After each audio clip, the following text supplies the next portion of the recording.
Hi there, future PEs. This is Wasim Asgar. I'm a licensed professional engineer in the US and Canada.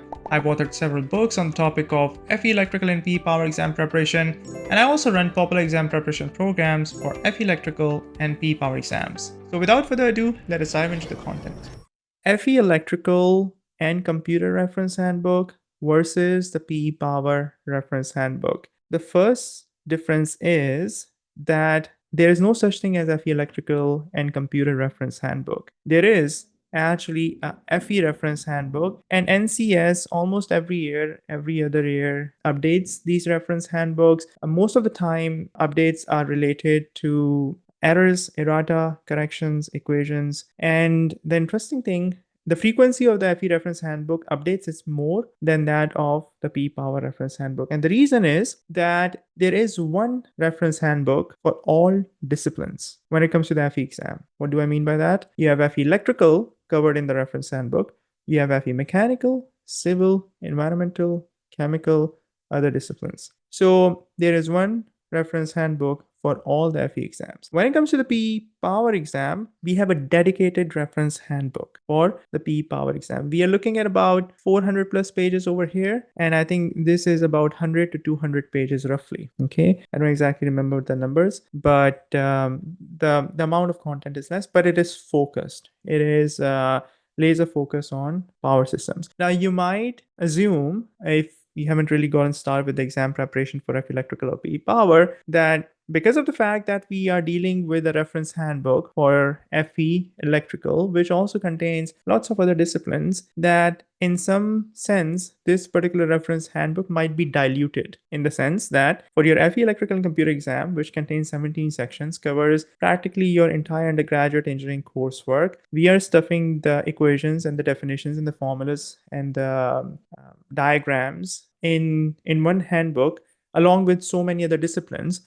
So there might not be as much content to work with. Okay, but that's not true. It's actually almost opposite, 180 degrees, in the sense that the FE reference handbook, despite being relatively general, right, and having only a couple of tabs in the entire reference handbook that apply to FE Electrical and all the remaining tabs apply to other disciplines, is actually a great resource for your exam, in the sense that if you want to do a comparison side by side, again, pull up the exam, the sample exam. So we have NCS sample FE Electrical, okay, the FE exam, and then we have the PE exam, sample exam, which is available in the PDF format as well from their website. You're going to find that as you work through mathematics, for example, if there's a question on matrices, the equations are there for you in the reference handbook for FE Electrical, right? If there's a question on properties of electrical materials, KCL, KVL, all the fundamental equations are for the most part, and the definitions in a very neatly organized manner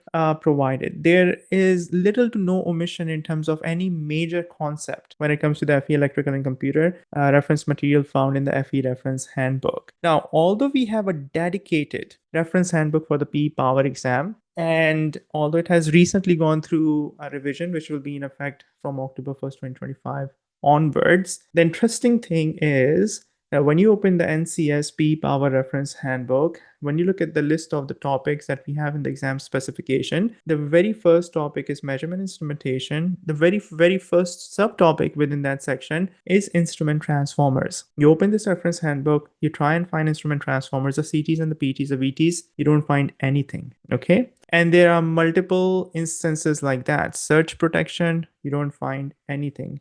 Relays, you don't find anything. Switches, you don't find anything. An entire section, protection, which has a pretty significant weightage on the exam, you don't find anything in the PE Power Reference Handbook. Now, you can argue that it is not the only reference material that is provided on the exam when it comes to the PE Power exam, because you sort of have to use it in conjunction with codes and references. There are basically 6 or 7 tabs in total, one for the PE Power Reference Handbook, one for National Electric Code, which is being updated from 2017 to 2020 for post October 1st, 2025 exams. Then we have NFPA 70E, which is basically our arc flash standard. Then we have NFPA 497, 499, 30B, which are hazardous area classification standards, if we can call them.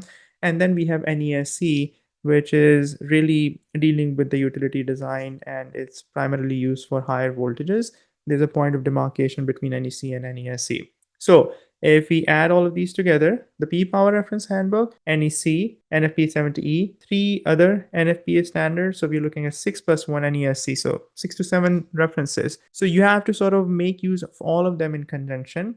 And it does not really make your life easier to have additional references. And the codes and standards, NEC is about 800 pages. NESC is also 800 pages. NFPA 70E, if I'm not mistaken, is sort of like 200 pages. And then each one of the hazardous area classification standard, we can actually round it up to, let's say, about 150 to 100 pages each, right? So although we have more references, but there are major things that are kind of missing in the PE Power Reference Handbook, whereas in the FE Electrical and Computer reference content that is provided in the FE Reference Handbook, it is very concise, very focused, and very helpful for the actual exam as well. And this is sort of an adjustment that students have to make when they are transitioning from FE Electrical and Computer exam to the PE Power exam. A lot of students who basically go through my FE Electrical and Computer exam preparation program do develop a lot of familiarity with the reference handbook, because in my on-demand content, in my live training, in my master classes, in my practice exams,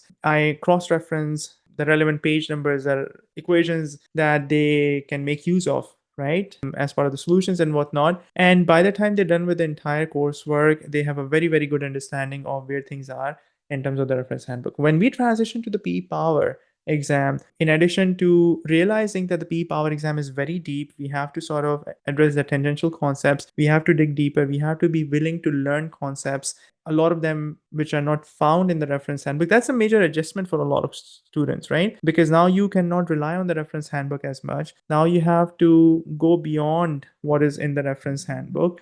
You have to sort of be comfortable with concepts and ideas that need to be cross-linked and that are adjacent, tangential, and that's a big change for a lot of students. But in the PE Power program, for example, I mentioned the instrument transformers.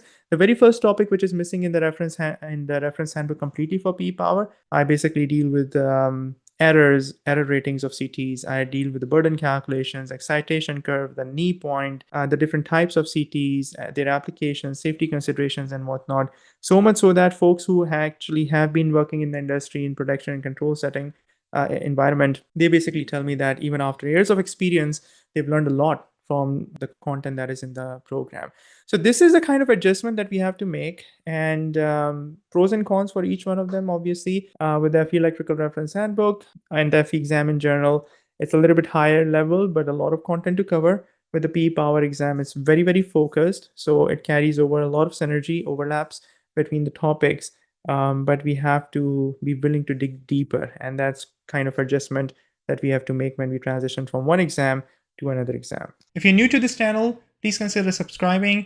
On a weekly basis, I'm creating content for FE Electrical and PE Power exam preparation.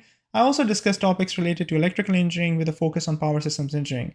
If you'd like to learn more about my FE Electrical and PE Power exam preparation programs, please visit my website, studyforfe.com.